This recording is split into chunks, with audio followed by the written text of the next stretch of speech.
మంచిర్యాల శాసనసభ్యులు శ్రీ కుప్పల ప్రేమసాగర్ గారి కృషితోటి దండపల్లి మండలం రెబ్రపల్లిలో దాదాపుగా 250 కోట్లతో నిర్మిస్తున్నటువంటి 4000 మంది విద్యార్థులు చదువుకునే వెసులుబాటు కల్పించినటువంటి మరి ఇంటిగ్రేటెడ్ రెసిడెన్షియల్ స్కూల్ అంటే కుల మతం భేదం లేకుండా అందరు విద్యార్థులు సమానంగా చదువుకునే విధంగా ఒక పెద్ద గొప్ప ఆలోచనతో ఈరోజు కాంగ్రెస్ గవర్నమెంట్ ఈ ఆలోచన తీసుకొచ్చి మరి పైలట్ ప్రాజెక్ట్ కింద మరి 5 కేటాయిస్తే దాంట్లో మన మంచల యువకులుగా రావడం చాలా శుభవరణం.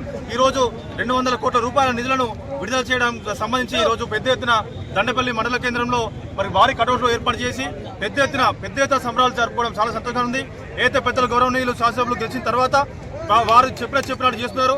విద్య అనుకోండి, వైద్యం అనుకోండి, అదేవిధంగా ఇటు వ్యవసాయం అనుకోండి, మంచాలు చూసుకుంటే ఇటు మాతా శిశువును పెద్ద ఎత్తున దాదాపుగా సూపర్ స్పెషాలిటీ హాస్పిటల్ కట్టిస్తున్న సందర్భం. ఇటు విద్యార్థులకు అవసరమైనటువంటి విద్యను మన 4000 మంది విద్యార్థులు కుల మతం భేదం లేకుండా చదువుకునేందుకు వెసులుబాటు కల్పించడం అంటే చూస్తూ ఉంటే కాంగ్రెస్ గవర్నమెంటే ఖచ్చితంగా పేద గవర్నమెంట్ పేద ప్రజల గురించి ఆలోచిస్తా అని చెప్పేసి ఇలాంటి సందర్భాలు చూస్తే మనకు అర్థమవుతుంది. దయచేసి ఎవరైతే మరి